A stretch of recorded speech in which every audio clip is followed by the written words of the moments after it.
What's up, YouTubers? Here on a 2020 Lexus, and I'm going to show you how to change the language over here and in this display. So very quickly, with the car on, you're going to be working with these buttons on the steering wheel right over here, which will manipulate the display as such over here. So what you want to do with the car on, you're going to hit this return button a few times right over here.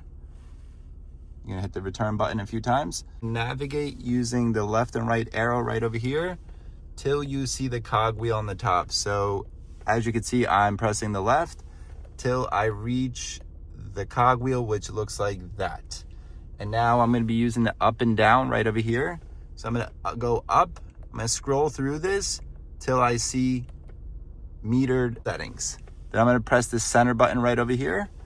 And then I'm going to see language displayed right over there. I'm going to press the center button one more time. And this will give me an option for English, French, or Spanish. I could click to select once I have it highlighted. So for example, for Spanish, and you could see everything change to Spanish, all the display.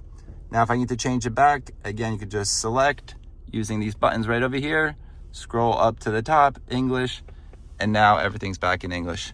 Thanks for watching. Like, share, subscribe. See you on the next one.